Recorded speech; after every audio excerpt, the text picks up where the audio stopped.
And we're back in studio. Christine Bentley, Kate Wheeler here with you today, and joining us is Dan Carter. And we're going to talk about the professional speaking aspect of your life.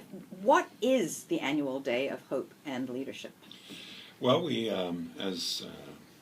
about 7 or 8 years ago, I opened a center called the Hope Center of Learning in the Oshawa Community Health Center. And I opened it because I saw a guy named Bill Strickland talk about building a facility in Pittsburgh called Mitchester Bidwell. And it was a way of being able to deal with poverty in a different way. Instead of just trying to give people money or food or housing, he said we have to change the environment. And the environment is that we needed to do a better job at preparing people differently. So I saw Bill talk about how he built this center, and I said, we've got to do the same thing in Oshawa. And I went to Oshawa Community Health Center and said, I want to do this. And they said, well, how much do you think it's going to cost? I said, about $250,000. And as you know, working in local television, I make $29,000. And so I was a little short. And just a tad. And we raised, but we had to raise the money, and we came up with this idea. I had some friends that were professional speakers, and I said to them, I want to do this professional development day to be able to raise the funds for the center for these families and youth and individuals that come from economically or geographically challenged areas. And I want people to understand what poverty does. There's a difference. Most of us grew up poor, but there's a big difference between poor and poverty. And poor is we just can work through it. There's light on it. Poverty is dark and generational, and that's a big difference. So we created this Day of Hope and Leadership with 4 or 5 of my friends that were professional speakers, not really knowing what we were going to do. It was a leadership development day, and it's just kind of progressed over the last 7 years. And all the dollars that we raise through the Day of Hope and Leadership go to support the Hope Center of Learning. We try and raise $100,000 a year. All the speakers waive their fees. We work for a full year. We have 300 top business leaders that come and join us for one day. This year it's 2 days, and we've got an emerging leaders for young people that are joining us this year. And so we're really excited about it. We're trying to change the way people look at leadership. Now, one of the ways you do that is with $20. Explain that. So 3 years ago, I wanted to get people into action, because I was getting frustrated where you pump people up. You guys go to professional development days. Matter of fact, you guys have spoken at them, and they get all fired up, and people go running at the door, and they go, ooh, I feel really good. But then they don't do anything. So what we did is we had 300 people in the audience, and I gave them a brand new $20 bill and my business card, and I said, I want you to take this money unconditionally. I want you to grow it. Say you were at a professional development day. Your job over the next 24 hours is to raise as much as you can from the original $20 and then give it away unconditionally.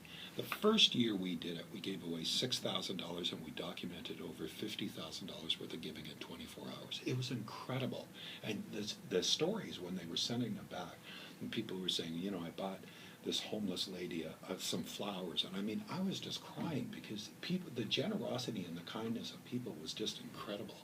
But so what are some of the ways that they actually grew it? What are some of the ways that struck you? The first thing a lot of people did is say, I was at the Day of Hope and Leadership, I got $20, and I'm sending out an email, and I'm wondering if you'll match the $20. Some people had a mustache, and they shaved it off and raised a whole bunch of money. Some people, washed cars. People did everything they possibly could. Most people, the business people, what they did is they just sent out emails and said, this is where we were, this is what the challenge is, and this is when I want to give it out. I'll give you one fast story, though. I did the $20 challenge. Every time I speak, I do the $20 challenge. I use one $20 bill and I give it. And just recently, I was speaking at a real estate conference, and I talked about how you can make a difference right now, and I gave $20 out, and there was only about 120 people in the audience. Before I left, they had already raised $2,000. By the end of the day, they had raised $4,000. They went to the women's shelter.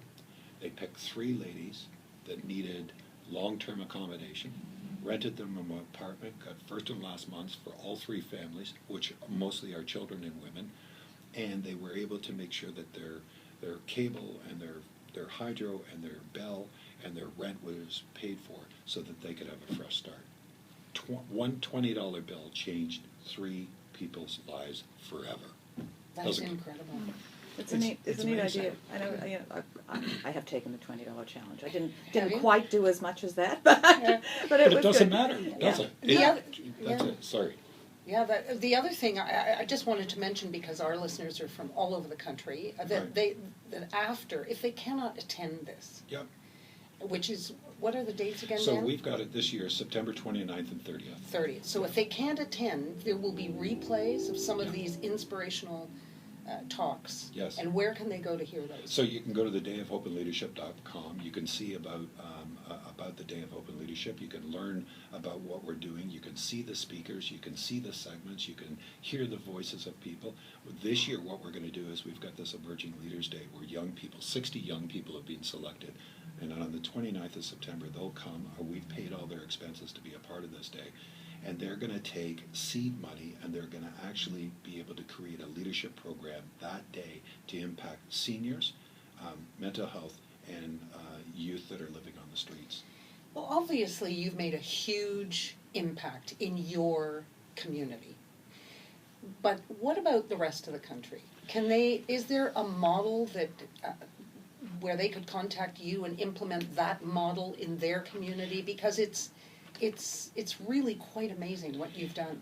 Do you know what? I think the thing is that I'm a true optimist. So I truly believe that what we've done in Durham Region and Ontario can be applied all across the country, matter of fact, across Canada and across North America. I'm a true believer that that we have the opportunity to do great things in our community. So we want to be the caveat to be able to help people be able to accomplish that. But again, as it comes down to is, it's just doing something. It's about having compassion and empathy and understanding and love and just looking at our fellow man and saying, can I help that person? And Kate, you used to see it outside in our downtown studios. I mean, you and I know a young man named Chuck. That lived on the streets, and I have to report that his mother passed. Oh. She was 47 years old. His grandmother is a crack addict. She was a severe crack addict. Good news is Chuck is clean, and he's only drinking alcohol, which is a great It's a thing. big step up. But he's not living in the downtown, and he's not hanging around the downtown. But it's about having compassion. It wasn't about, Kate would say to him, Chuck, we care about you. We want to see you get better. It's about doing something because we have empathy and understanding on our heart. It's not hard. It's just about doing one of something. the things that you talk about that is how to, as somebody who has been homeless, who has been a beggar on the street, what do you say to people now about when they're walking down the street and they see someone like you were? Well, first of all, anytime that I ever speak, I always say to people, I say, that person you walk by and they smelled terrible and they looked terrible and they begged you for money and they were urinating behind your building and they were always bugging you. You know those people? Oh, yeah, I know those people. Yeah, that was me. Mm-hmm. They go, what? Go, yeah, that was me. So there's some great examples. You guys probably saw them on YouTube. There's some great clips right now that they're utilizing, and they've dressed up brothers and sisters and put them on the street as homeless people, and they interview them ahead of time, and they walk by these people. They don't recognize them. And they don't recognize them. And what that lesson sees, I always say when I lived on the streets, the difference between a good day and a bad day was when somebody looked at me and smiled, because I was no longer invisible. It meant that they did see me and they did care for me. That was a big, big difference. So I say to people, when you think that it couldn't be you, remember it was me, so it could be you.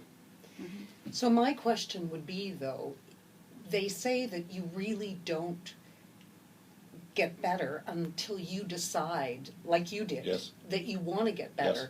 So for people like me who may pass someone like you were on the street, looking at you, is that enough? No, believe What it. can I do? What can everybody do to make it better?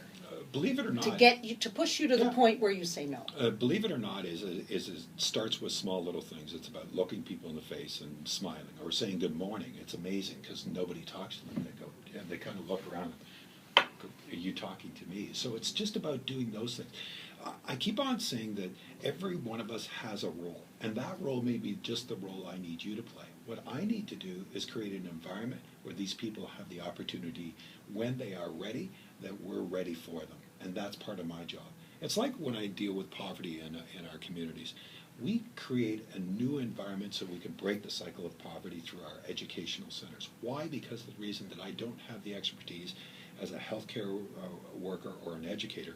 But if I change the environment, if I prepare the grass so that when people are ready, to embrace that opportunity, that it happens for them. So what are the concrete changes that you've seen in your community thanks to the Learning Center? I've seen, this is a great thing, and thank you for asking this. We've had the center open 7 years now. We're announcing this year that we've got 40 kids will be receiving 3-year college bursaries to be able to go to college. And they will be the first in their families to be able to go to college. It's a $250,000 gift. These kids are the same kids that walked in our door 7 years ago that couldn't read, are now having an opportunity to go to college. They'll be the first in their family to finish elementary school, the first in their family to finish high school, and the first to go to college. That's change. That's pretty concrete. It's not too bad.